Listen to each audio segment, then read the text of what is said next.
Hey everyone, I'm double checking to make sure that this is actually going live because I got an error, so as is most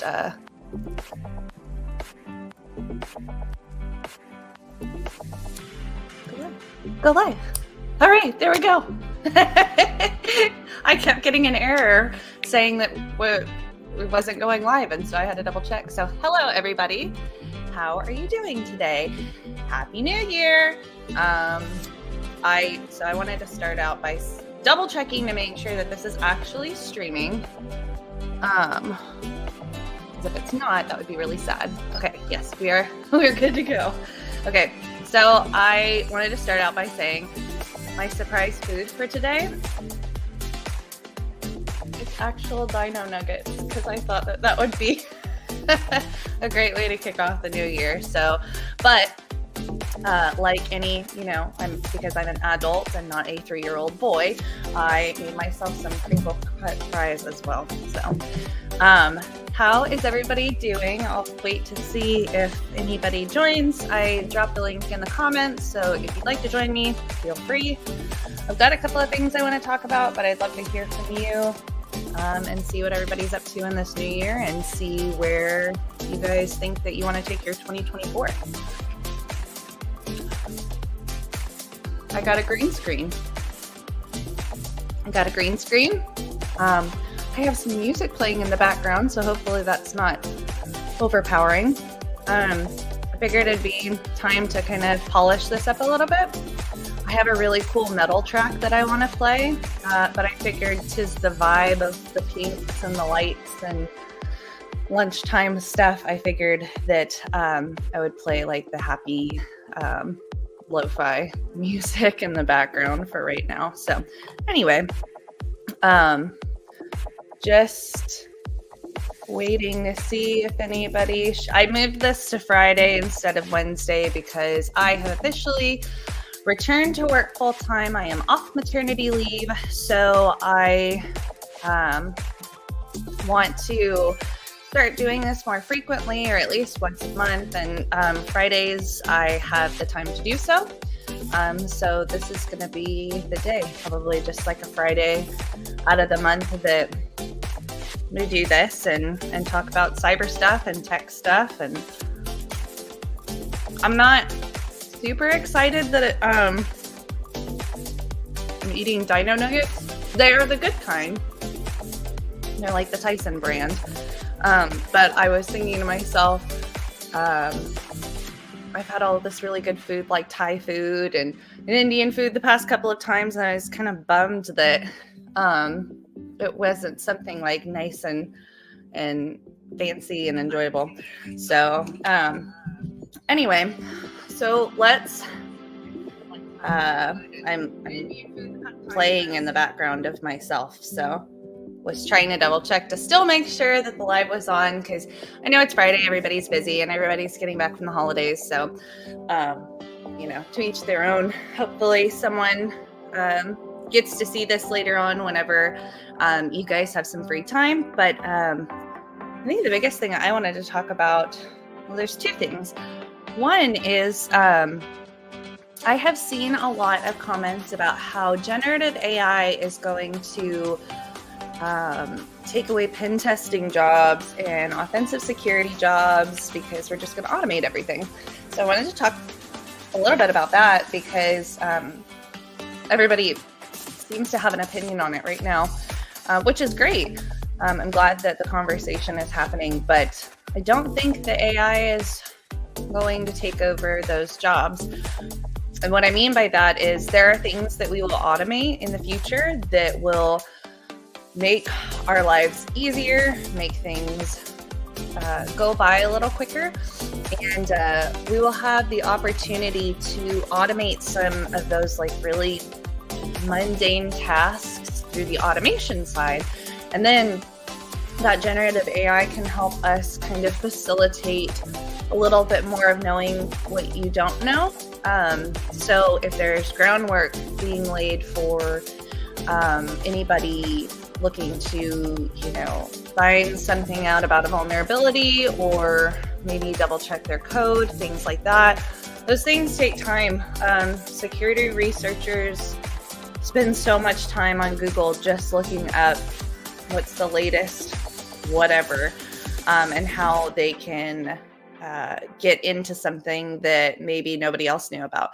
And it also will help with trend analysis too. It'll enable us to predict a little bit more what some of the vulnerabilities might be in certain products, as well as I think it helps us compile a lot of the information that we can find online instead of just like us looking through 1, 2, 3 articles.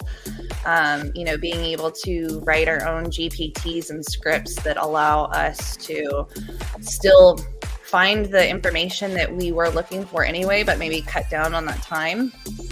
So with all things technology and in the industry, whenever there has been a new creation of technology that seems to automate things, I'm thinking like in the auto industry, for example, robots that do automate these certain things, there's always still needed to be like a human interaction to manage the capabilities. Okay. Making sure that the software is up to date, making sure that there's like, if it's a robot, like things got to get greased down or parts are going to start squeaking and churning.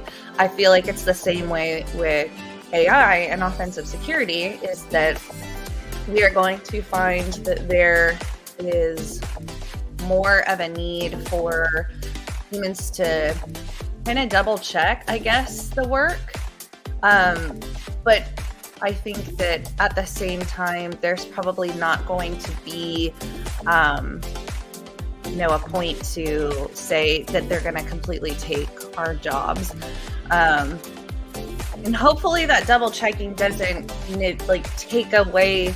So I say AI is going to maybe reduce some of the time we take for the mundane tasks. And I say that with kind of tongue in cheek.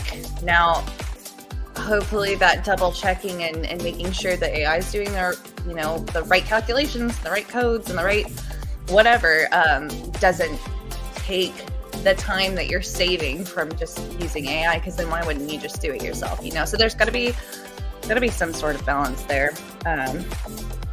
So that's kind of my thoughts. I'd love to hear what anybody else thinks. It is a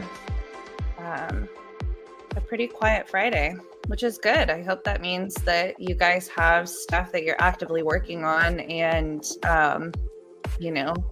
if you're working on stuff, if you're studying for stuff, maybe you're just taking family time. That's pretty good. So kudos to y'all. I'm just here eating the head off of a T-Rex chicken nugget. So I'll be here all day. I'll be here all hour. So that was one thing. And then some other stuff I wanted to talk about was small business cybersecurity. And I had a lot of comments and questions this year from small businesses about phishing. There's vishing, which is like scam over voice, like someone calls you. I've seen a lot of scam calls asking for your 2-factor authentication code when you didn't log into something. That has been like a big trend this past year in 2023. So I don't know if the person that I'm the specific instance that I'm thinking of is having a conversation with a small business owner about how it is completely possible to spoof an email.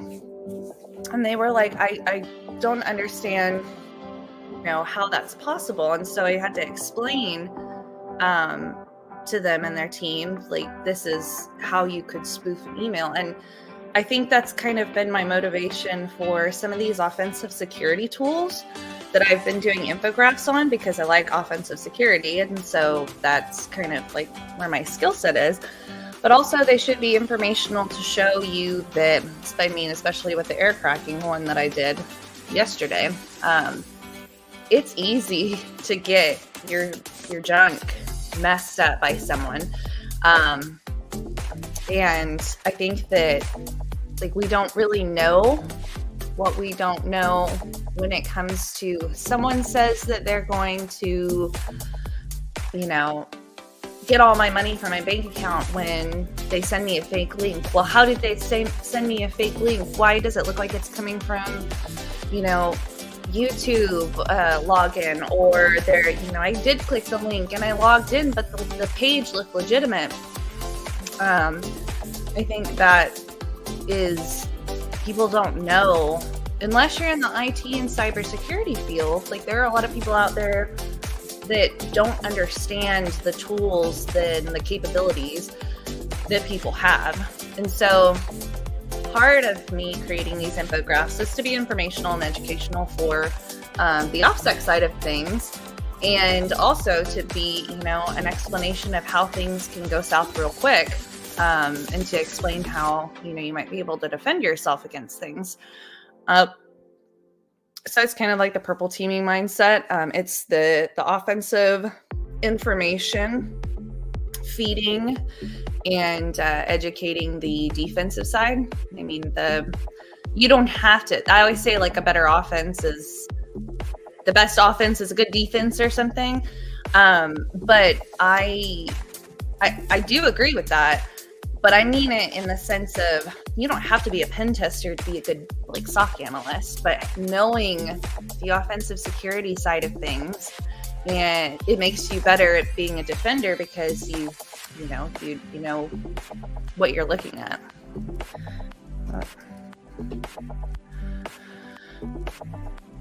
So I'm gonna eat a bite.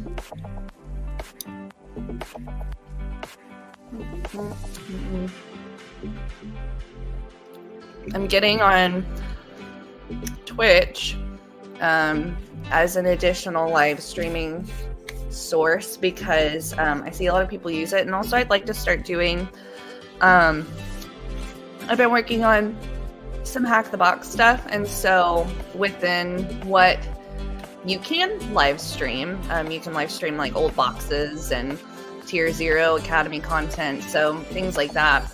I'd like to just, you know, stream while I'm doing it, because if I'm, you know, already on, maybe walking through stuff and walking through, you know, like when I get on a box, sometimes I don't know what to do and I get stuck, and feeling like you are the only person that ever gets stuck on. I got stuck on something so stupid the other day. I could not find the right exploit for a particular vulnerability, and I had looked at this vulnerability like 7 or 8 times, and then I had found the exploit that I needed in search exploit, and I just was not putting 2 and 2 together. I pulled up search exploit and searched this vulnerability like 6 or 7 times.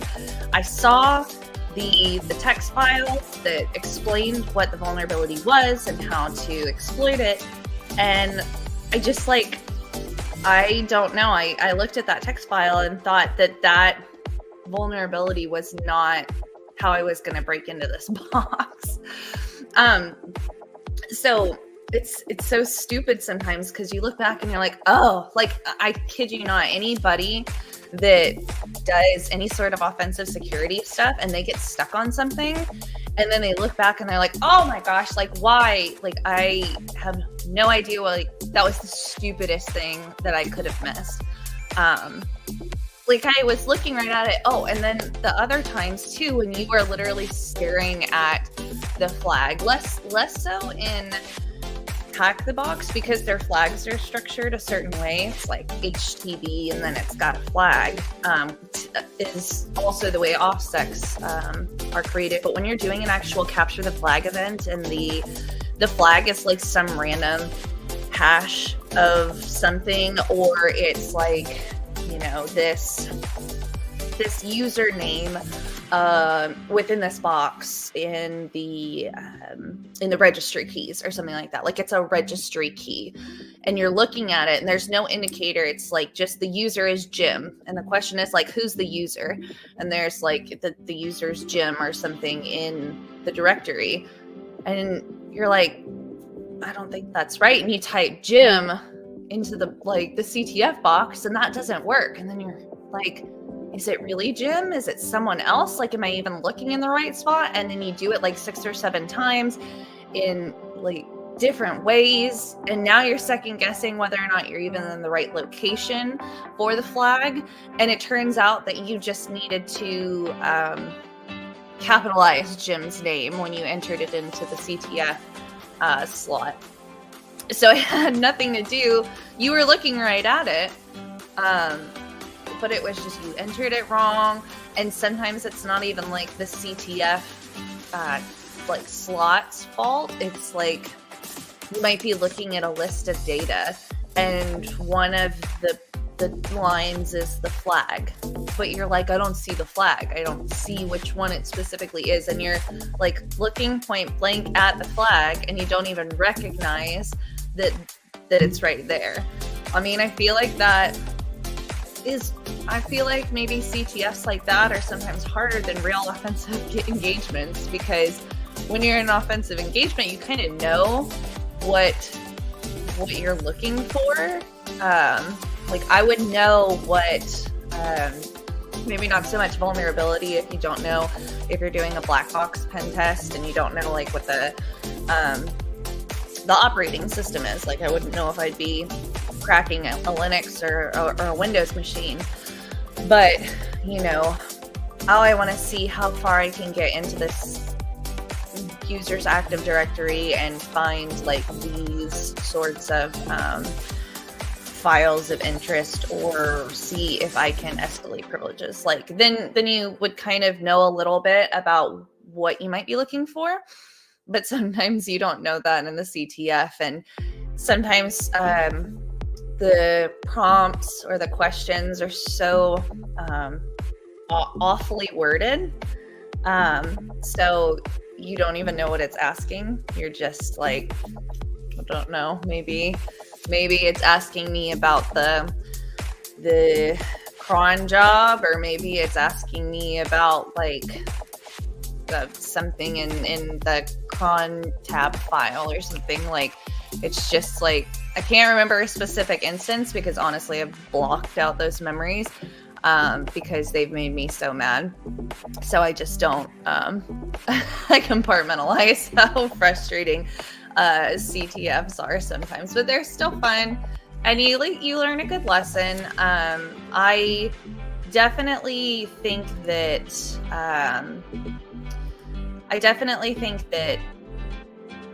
the OffSec boxes are a lot more poorly worded than the Hack the Box, like the prompts, just because sometimes I've looked at OffSec's, like just the verbiage that they use, and I feel like I can't even speak proper English when I read it, because in my mind it's just not resonating what the prompt is asking for. And that could totally just be a personal me thing where I just digest the question or the prompt differently. But I have thus far had no problem with Hack the Box, the way that they structure, like the way that they ask their questions. So it is completely, any issues that I've had with Hack the Box have been solely user error at this point.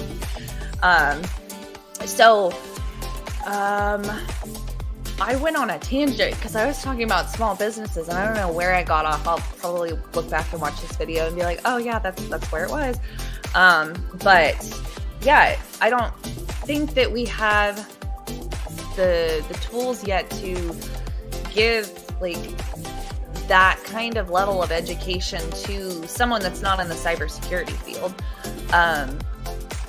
I'd like to get there. Trying to explain to small business owners how their credit card information is all stored in their phone because they clicked, they they have it in their Apple Wallet or something, and someone can walk by them really easily and, use some sort of technology and get into their Bluetooth. They connect to a rogue access point for wireless, and it just opens the door to all of this other stuff that just doesn't seem possible. And more likely than not, small businesses are less at they're less targeted because of the fact that not everybody knows, Joe's Plumbing in, Syracuse, New York. Like, not everybody knows that they are a place, but there are groups that really do target small businesses because they are easy targets, and the education for, these tech threats and things that they should and shouldn't do, I think we're getting better, but I don't think we're there yet. So it's just my 2 cents. Hopefully I'm not wrong in thinking, and there's some grand solution that I haven't thought of yet, but just with my personal interactions, explaining phishing which to me seems like the easiest thing to understand, but I come from a completely different perspective and a completely different world than my friends that are teachers or my friends that are, AC repair people. It's totally different. And you don't also realize that the services that you use as a small business can be susceptible to break-ins as well. So, what I say, Joe's Plumbing down the road might use, the local bank or the local gas station to go and get his trucks filled up, and there's, a card skimmer on the pump, or the bank got hacked and it wasn't Joe's Plumbing, but now Joe's Plumbing doesn't have any money because their bank that they use. So how do you protect yourself with third parties and things like that? It's not about living paranoid. It's just kind of about knowing the best that you can do. What is the best as a small business that I can do to protect myself? Because life is going to happen, and it's Murphy's Law. Can go wrong, it will go wrong. So knowing how best to posture yourself to mitigate as much risk as possible. Your risk will never be zero. But it's one of those things that's like, if I can do my best, then I can't be mad at myself when 23andMe blames me for reusing my password, which, by the way, is a whole nother tangent. I can't even get into my 23andMe. I have no idea. Like, they reset everybody's password, and I kid you not, I cannot. I have forgotten password like 6 or 7 times, gotten the email, and then tried to reset it, and it still won't let me in. So they have got some kinks to work out, I think, in their processes and maybe their IT department. I don't know. We'll see how that pans out. I'm talking even more today because there's nobody here, which is fine. But I'm like trying to scarf food down now. Yeah. What else do I want to chat about? Let's see.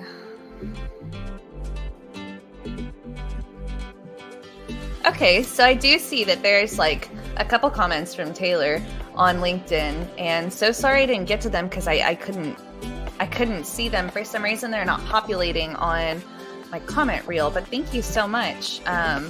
Now it makes me feel like people are watching, so I'm not feeling alone. That makes me feel much better. So Taylor McDonald's going to pass the CISP this year. He's going to pass.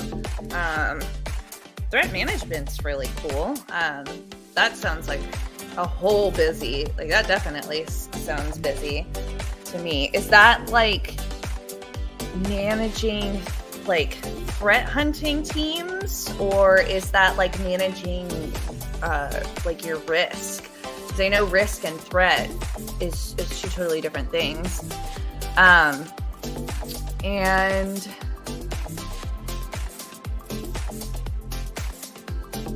I'm just reading through the comments now that I'm catching up from thinking that I'm alone. Yeah, so we talked about the AI.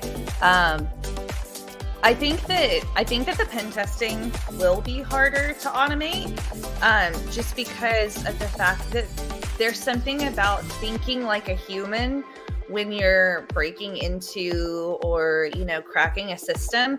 I like to think if someone has done something wonky, like not done the password configuration appropriately, they're probably not configured appropriately somewhere else. And I don't know if we can teach AI to do that. I mean, we could probably just teach it to assume that if they find one thing, it might likely be dorked up across the network. But sometimes it is just a human, it just needs a human touch and a human thought process to think through what we are the most susceptible to and what the trends are of like ways that we have seen other people make the same mistakes in previous engagements, or shoots even within the university, within the organization previously.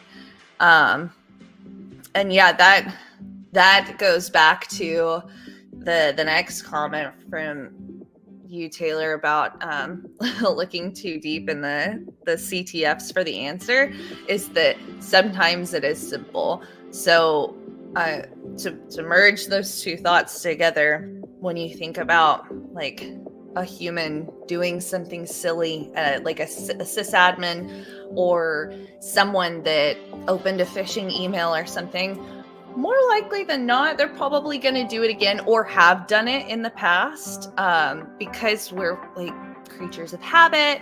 And so I would assume if I once opened a phishing email, I might open one in the future if I don't get the proper education or the proper consequence, because maybe me opening a phishing email and losing my credentials to some game website that has no personal information whatsoever, I either open another phishing email that might have my bank information compromised, or I reused those passwords in two different locations. So if, my email is associated with multiple accounts, maybe I probably used that same email, and like it could just be so simple as to like we just overthink things sometimes in terms of just offensive security altogether.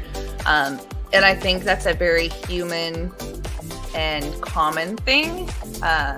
So when we play CTFs and things like that, sometimes it's just the base layer, like what makes the most sense.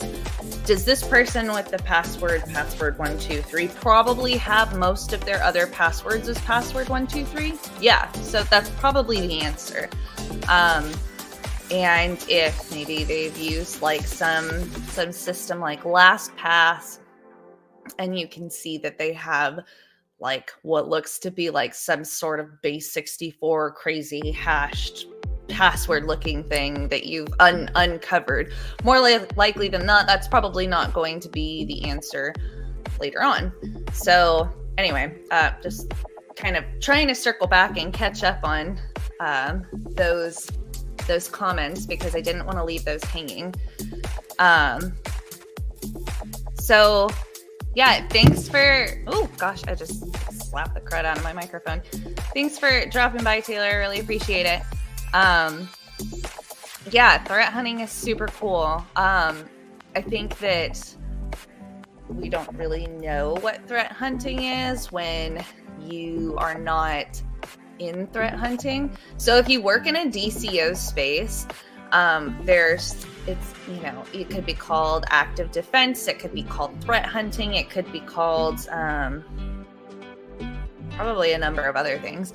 But when you talk about threat hunting, it's not searching for it sounds like it's offensive, but it's not, because you're searching for vulnerabilities in your system and trying to figure out it's hard to explain without saying it's like offensive security, because it's not.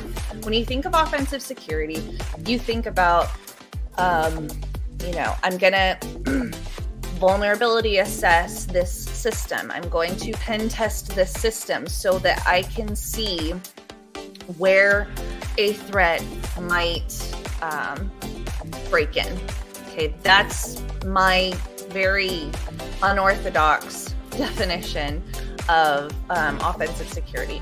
Threat hunting, active defense, whatever you want to call it, that is the art of taking things that have happened and identifying whether or not they can happen on your system. Taking IOCs, grabbing intelligence, like just basically trying to determine whether or not your systems, networks, user accounts are susceptible to certain things based on information that you're given of like how things have happened in the past. That's why IOCs are really great, because you can use those signatures to be able to identify ways to you're not breaking into your system. You're more of just assessing your playing field. And if anybody's got a better definition, that would be great, because that's a doozy. It's really complicated to explain if you've never been in that role. So love threat hunting and like what they do. And there's some like incredibly smart analysts out there. They are probably some of the most intelligent blue teaming people I've ever met, because they really think outside the box, because you're taking what could happen and what has happened and like merging those things with intelligence, and all of this different stuff goes into play so that you can better secure your system, but you're not really doing it in a way that's like, I'm going to break into my system and then we're going to be done. Like, they analyze it so like definitively and like minutely that some of the reporting that I've seen from threat hunting organizations, like, is just, those are some smart people. Like, you think hackers are smart, like these people analyze things at like the most granular like level. So it's very cool. If you get an opportunity to do that side of blue teaming, like, definitely take it, because you will learn a ton. I don't actively work in anything like that, but I do have counterparts that do, and so listening to them speak and like learning from them is awesome. So I really like it. So now I'm having to refresh my LinkedIn event, because for some reason I think it probably has to do with the fact that it was giving me an error at the very beginning, and I was looking like a big dork trying to figure out if this was actually live on LinkedIn. I'm sure that that's probably why I'm not seeing LinkedIn comments here. So I'm having to just manually refresh the page and look and see what people are saying. So yeah, I mean, to Craig's point, he says generative AI is good at thinking outside the box and trying new things. And I know that we're not going to lose jobs over AI and the offensive security side of stuff. We're just probably going to move into different jobs. Maybe there are, it goes back to the car thing. Like I said before, if you've got like someone that is doing car maintenance, and now you have a robot that's doing it. Now you're just having that person that was doing car maintenance, helping maintain that robot or that part or whatever. And it may not always necessarily be one replaces the other. Sometimes they work in conjunction. Like there's some stuff I can't do because it's physically uncomfortable, not possible for a human being. So we're going to implement this new technology, and then you guys will, collaborate and work side by side to be able to, achieve whatever goal you're trying to do. So I'm glad to see some comments now. Hi, Joshua. Thank you. Okay, so right before I went back to the comments and was looking and seeing if anybody was here, because LinkedIn and StreamYard is just being silly right now.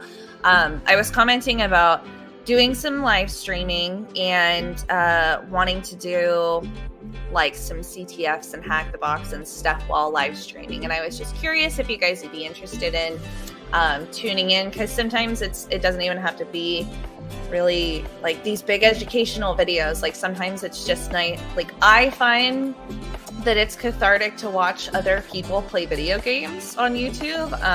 So maybe it's cathartic for people to watch people hack stuff on YouTube. Ethically, of course. We do not endorse unethical hacking. So don't scam your grandparents either. But if you guys would be interested in that, please let me know. And if there's some other stuff that you'd like me to record or live stream, I would love to hear your thoughts and your comments about it, because I'm definitely looking to amp up my streaming and video game this year. Not video game. I'm not very good at video games. I play Pokemon, so that's close enough. But if you guys have some ideas of things that maybe you haven't seen from others that you would like to see, please let me know, so I can, get on the creative thinking train with that. And that leads me into my next point, but I'm gonna eat a Stegosaurus. My son, he eats the head off of the dinosaur and then goes, Mommy, where's dinosaur's head? And I was like, I don't know. And he goes, in my mouth. And it's just really cute because he does it over and over and over again. I'm like, I don't know. Where is the dinosaur's head? Like, I don't know. Like, I know he ate it. And then he shows me and it's like, okay, yeah. Yeah. So, I'm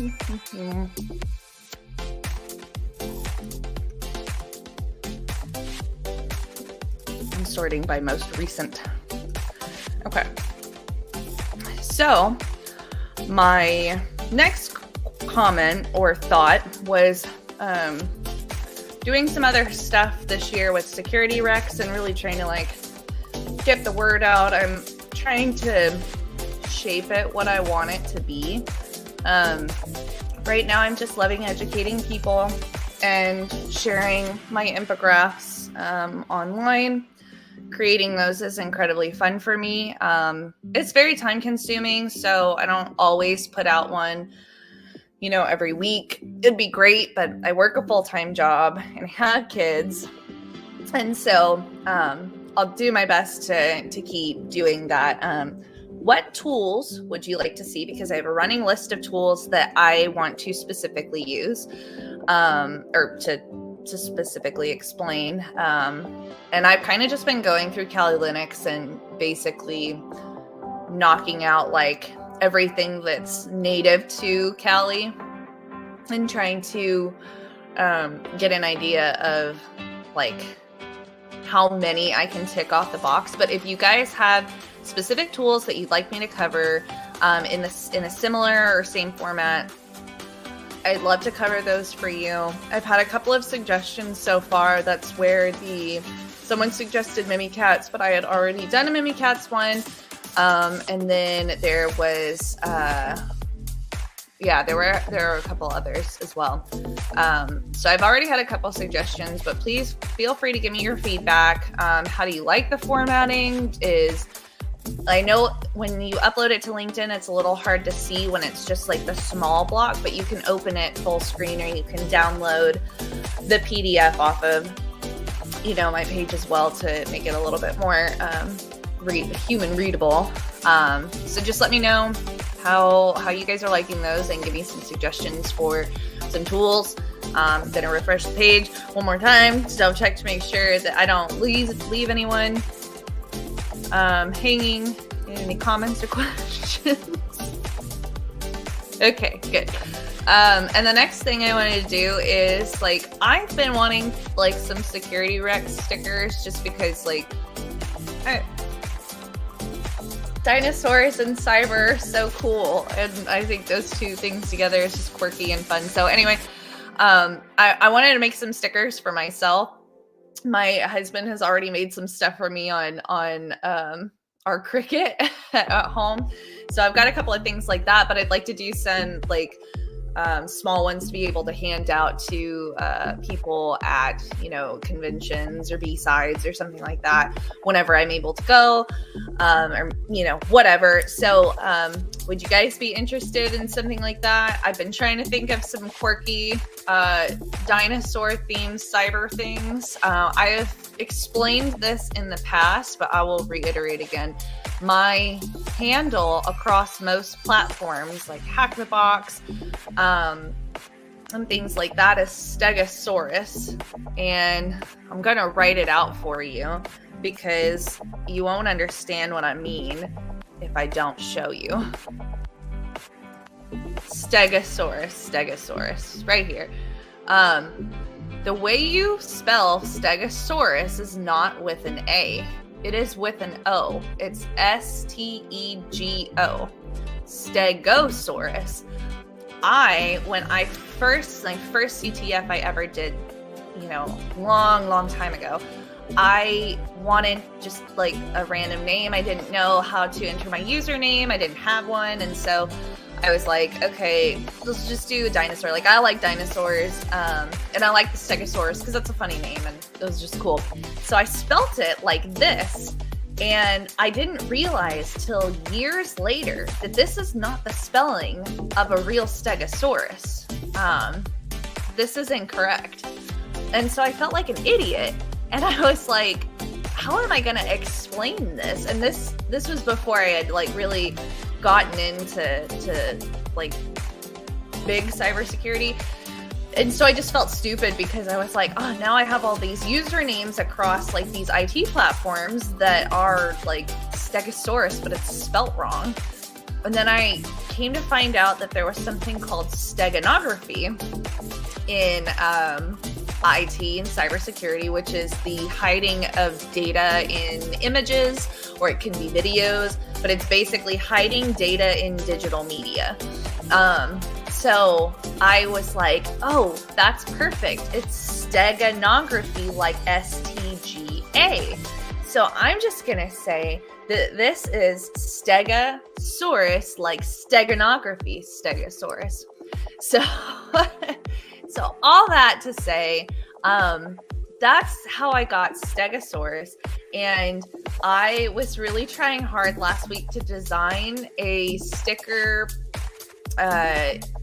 something that had a Stegosaurus, trying to look in a piece of paper or something with a magnifying glass or something, so it could look like it was a Stegosaurus trying to look for the hidden data in the picture. So that's my art skills coming out. I don't know if if that will pan out, but that was my intent. So I thought that was kind of goofy. So if you'd like something like that, just let me know. But I keep refreshing LinkedIn, double checking to make sure I don't miss anything. I'm gonna eat a chicken nugget.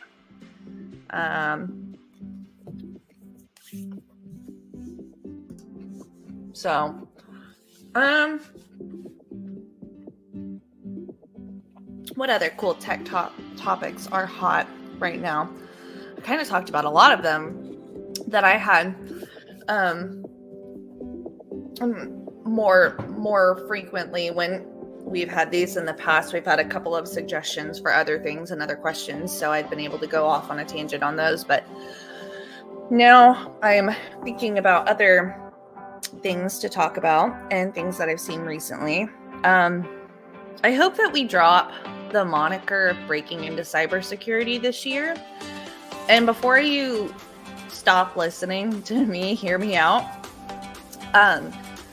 I think that we've gotten so accustomed to it being difficult to get in the field of cybersecurity. We've been telling people, it's not an entry-level job, this, that, and the other. And so now there's this blanket over cybersecurity that you have to break into cybersecurity. Maybe a blanket wasn't the right word. You don't break into a window, a ceiling, whatever you want to call it.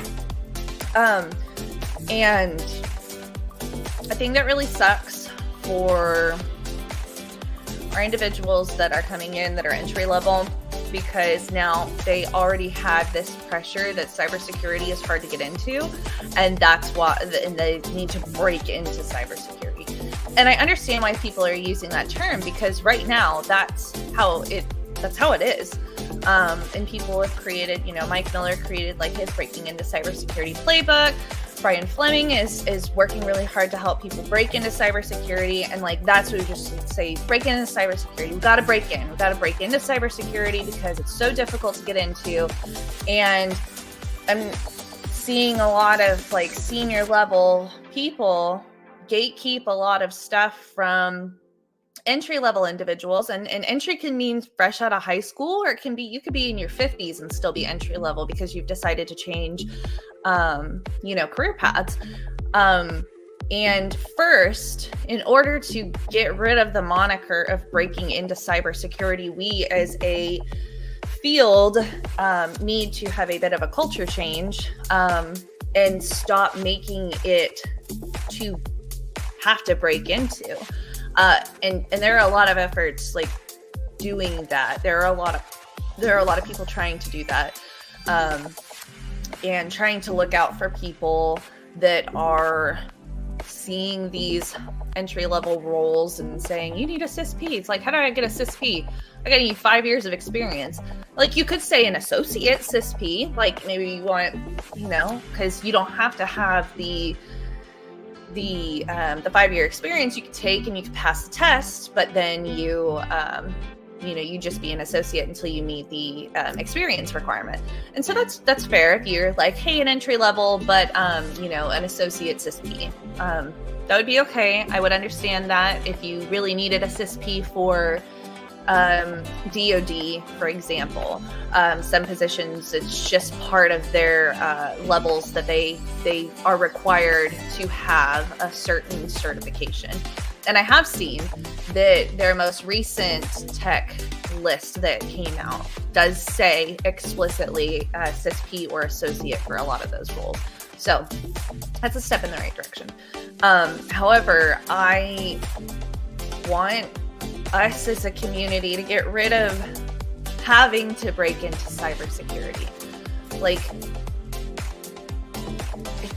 It just is really unfortunate that there is a lot of untapped talent out there that are coming from other backgrounds. Maybe they're younger and they're just out of high school, and now they're struggling to get jobs because seniors have gatekept a lot of the, and I say seniors as in people that have been in the industry for a while. And that's just not everybody. This is not all inclusive, but there are individuals, and it is typically senior individuals in the tech and security industry that, have these high expectations, and then they claim, oh, well, people don't want to work. People are looking for work. There are a lot of roles that are hiring, but they're not at the level that people need to gain experience. And I also wish that there were some better programs at the universities across. I can only speak for the US. I don't know what it's like in other countries at other universities, but I wish there were better programs for them to work on internships during their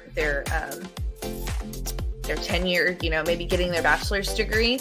But even still, not everybody goes to college. And it's especially not as relevant nowadays unless you want to have a management position. There are some people that, get certifications right out of high school or in high school. So that maybe that would be something that we could open in the education field, teaching high schoolers certifications that will help them in IT. When I was in high school, there was a whole program for seniors that you could go and take a course for pharmaceuticals, and then you could shadow under a pharmacist at the local pharmacy in that town. And then you could come out of high school and you would be like I don't know what the levels of like pharmacists are. You wouldn't be a pharmacist, but you would be like a pharmacy tech, which was really cool because, you're like, hey, I'm getting out of high school. Now I have a place to go. I have something that I know I can do and that I have skills in. So I don't know. If you have any thoughts on it, let me know. But I just think I'm just tired of having to break into cyber. And again, it comes back to not, we have to end that culture. Like the moniker's not going to go away if the culture is still here. So, I don't want to break into cybersecurity. Nobody should break into Don't break into cybersecurity. I'm putting it here. You heard it here first. Bailey Marshall said, don't break into cybersecurity, which is unfortunate because that's not how it works. And as time goes on and the culture shifts, I think that we will realize what's going on, and people like myself and people in my shoes where we've had some experience, we will move into management roles and we will help try to establish that new culture of like, that's what I can hope for. I can't predict the future. But I see that there is a big push for a culture shift. Actually, hold on, I gotta take a bite of chicken nugget.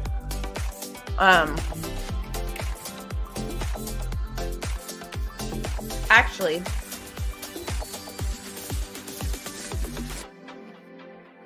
I saw, just finished, I saw recently that, I think it was yesterday.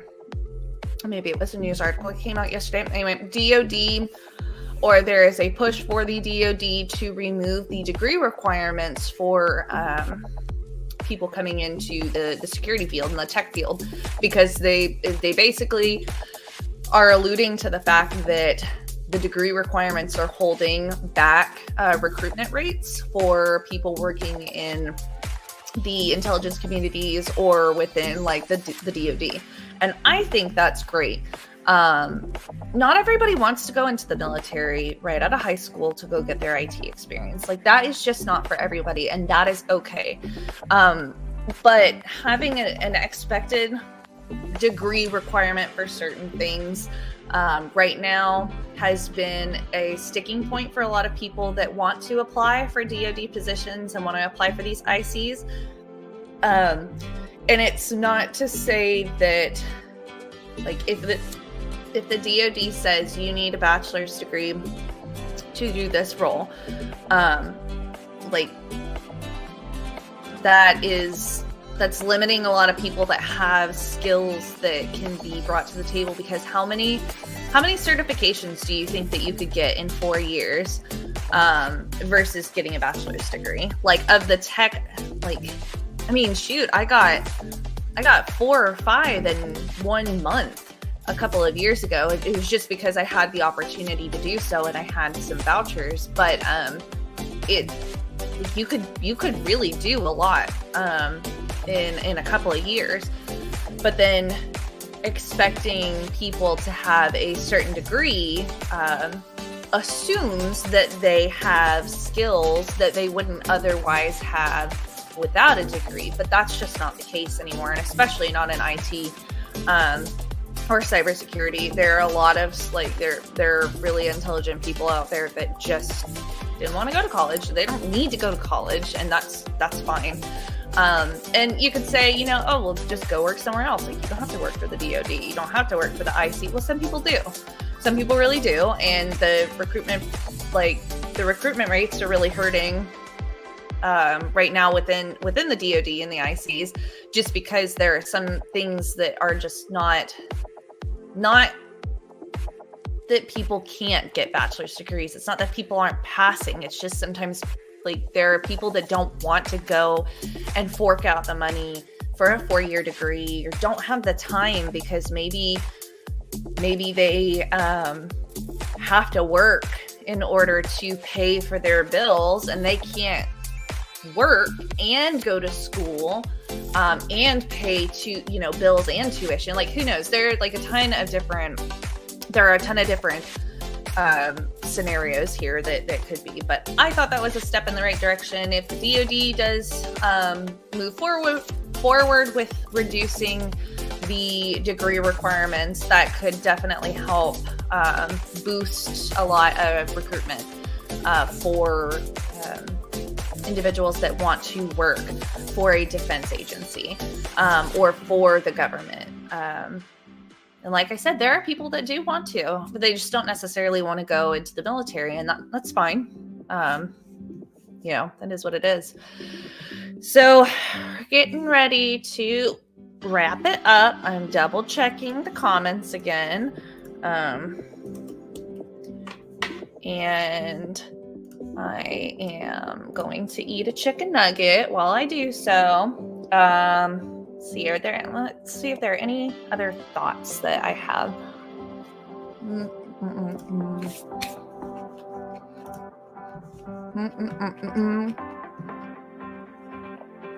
Okay. Well, no other comments right now, which is fine. No big deal. But I am going to leave off with this thought. I thought it would come to me. I thought my thought would come to me. I don't know if you watch The Office, but there's a scene where Michael Scott's like, sometimes I just run with the sentence and just let it see where it goes. I don't know. I'll have to put that in my LinkedIn feed. So I thought I would just say, I'm going to leave off with this thought, and then the thought would come to me and I'd be like, yeah, look at this insightful thing that I had, but I didn't have one. It's not very insightful. But I will be continuing to do this, even if it means that only one person shows up, a couple people. I feel like it will fluctuate here and there, and that's fine. And there's a lot of people at work right now that just can't tune in and do stuff. Not everybody works remote. I don't even work remote. So that's why I'm going to do this on Friday, do another one next month, and just catch up on the latest tech talk and thoughts and ideas that you might have and things that are trending. And it's just a good lunchtime. It's the lunchtime power hour, empower hour, because I'm empowering you to eat lunch and, feed your soul and feed your belly. Because we all need to take a break. We're all in cybersecurity. We're all in IT. At least majority of the people that would be watching this are. And you definitely need to take a moment to take care of yourself. Eat a good lunch. Not Dino Nuggets and French fries. I will be eating something else next time. Because my toddler will be very, very upset with me if I eat all of his chicken nuggets. So I'm going to leave off with that thought. I appreciate those that you have tuned in and have left comments. And I also appreciate if you're able to catch this later. And maybe you have some thoughts or some ideas that you want to share later on. I am happy to chit chat with you all. And I will see you next month. Bye.